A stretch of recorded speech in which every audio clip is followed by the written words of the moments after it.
अब रुक कर लेते हैं दुर्ग का, जहां से हमारे सहयोगी सुबोध तिवारी जुड़ चुके हैं। जी सुबोध जी, ऐसी कौन कौन सी खबरें हैं जो आज सुर्खियों पर रहने वाली हैं?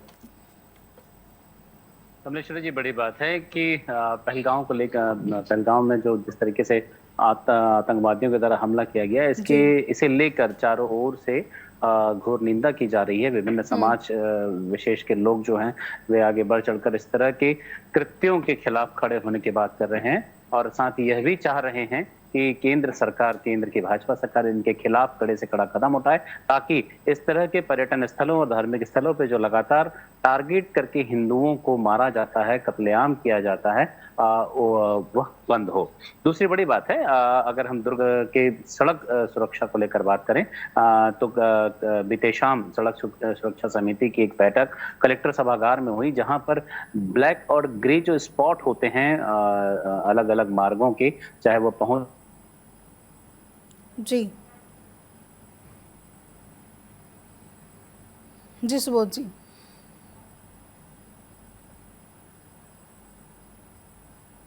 हम्म।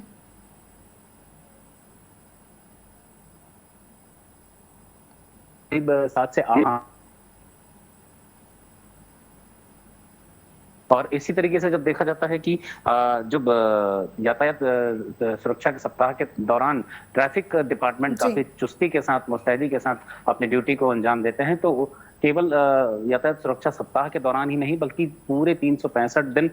वे ऐसे सभी जगहों पर जहां पर जो संवेदनशील मार्ग कहे बताए जाते हैं, दुर्घटना स्थल होते हैं, वहां पर मुस्तैदी के साथ ड्यूटी करें और साथ ही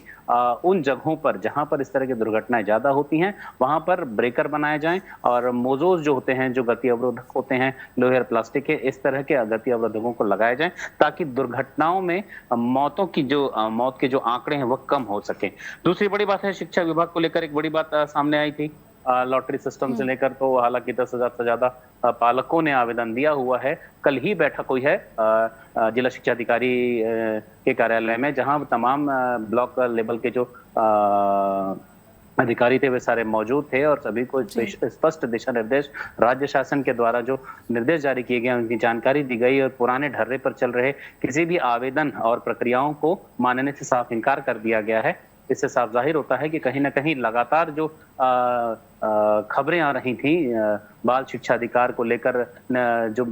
कम आय वाले जो परिवार होते हैं उनके बच्चों को उच्च शिक्षा देने को लेकर, तो अब उस पर कड़ाई बरतती देखी जा सकती है। दूसरा, अगर बात करें लगातार जिस तरीके से बात किया जाता है म्यूल खातों को लेकर, जहां हम पिछले दिनों हमने बताया भी था कि अवैध रूप से कमाई करने का जरिया ये कमर्शियल जो व्यावसायिक खाते होते हैं बैंकों में जो खोले जाते हैं वह बन जाता है और उसके बदले में या तो किराया पाता है जो खाता धारक, या फिर उसे बेच डालता है। तो इसमें एक महिला को गिरफ्तार करके उसके खिलाफ कड़ी कार्रवाई की गई है। भारतीय न्याय संहिता के विभिन्न धाराओं के तहत बताया गया है कि उसके अकाउंट से, जो कि एक ब्यूटिशियन है, ब्यूटी पार्लर का काम करती है, उसके अकाउंट से लगभग 5 करोड़ से ज्यादा की रकम ट्रांसफर की गई थी और इस ट्रांसफर की प्रक्रिया को आईपी एड्रेस से साइबर थाना टीम ने पकड़ा है और जो वहां के मैनेजर हैं केनरा बैंक के, उन्होंने शिकायत की थी वैशाली नगर थाने में। तो उसी शिकायत को आधार बनाकर और 110 खाते, क्योंकि 111 जहां तक बताए जा रहे थे और अब एक आरोपी पकड़ा गया, तो अब 110 खातों की भी गहन जांच पड़ताल की जा रही है। उन्हें जांच के दायरे में लिया गया है। ऐसे लोगों को जिस तरीके से व्यावसायिक खाते खोलकर, यानी कि करंट अकाउंट खोलकर करोड़ों रुपए का ट्रांजैक्शन अपने खातों के माध्यम से कराते हैं। तीसरी बड़ी बात है, जिस प्रकार से देखा जा रहा है कि पिछले दिनों हमने चर्चा की थी हाई सिक्योरिटी नंबर, जो गाड़ियां हैं उसके हाई सिक्योरिटी नंबर को लेकर 2019 के पहले खरीदी गई गाड़ियों को लेकर इसे दिशा निर्देश जारी किए गए थे, लेकिन बताया जा रहा है कि 16,000 से भी ज्यादा तो वाहनों के का पंजीयन वेटिंग लिस्ट में चल रहा है। लगभग 1.5 से 2 माह लग जाएंगे इस पूरी वेटिंग लिस्ट की गाड़ियों को नंबर अलॉट करने में। तो ऐसे में 35 से ज्यादा गाड़ियां, छोटी बड़ी गाड़ियां जो पंजीयन के लिए आई हैं, उसमें बचे 16,000